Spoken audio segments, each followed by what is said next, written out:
మీ ఇంట్లో నెలసరి మొదలయ్యే ఆడపిల్లలు ఉంటే ఈ వీడియో మీకోసమే. ఒకవేళ మీ ఆడపిల్లకి గనక కరెక్ట్ టైంకి ఫస్ట్ పీరియడ్ రాకపోతే it can be imperforate hymen. Hymen అంటే ఏంటి? ఇది ఒక పొర. వెజైనా ఓపెనింగ్ మీద ఉండే పొర. ఈ పొరకి చిన్న హోల్ అనేది ఉంటుంది. ఈ హోల్ ఉండేదాన్ని బట్టి దీన్ని రకరకాలుగా విభజిస్తారు. సెప్టెడ్, ఇంపర్ఫోరేట్, సో అండ్ సో. ఇప్పుడు మిగిలిన వాటన్నిటికి రంధ్రం అనేది ఉంటుంది. ఈ రంధ్రం ఉండడం వల్ల వెజైనాలో నుంచి వచ్చే secretions including the period blood time to time బయటికి ఎక్స్క్రీట్ అయిపోతుంది.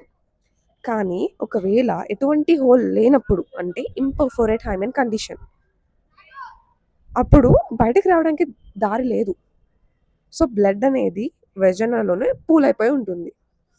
ఈ కండిషన్ అప్పుడు సివియర్గా అబ్డామిన్ పెయిన్ రావడము, పీరియడ్స్కి ఉండే సిమ్టమ్స్ అన్నీ ఉంటాయి. దానికి తోడు బ్లడ్ బయటకి రాకపోవడం వల్ల ఇంకా సివియర్గా ఉంటాయి కూడా. దీనికి కరెక్ట్ ప్రొసీజర్స్ ఉన్నాయి, వెరీ ట్రీటబుల్. కాకపోతే ఇగ్నోర్ చేస్తే లోపల లోపల ఇన్ఫెక్షన్ పెరిగి సివియర్ కండిషన్స్లో ల్యాండ్ అయ్యే అవకాశం కూడా ఉంటుంది. సో గమనించి ఉండండి.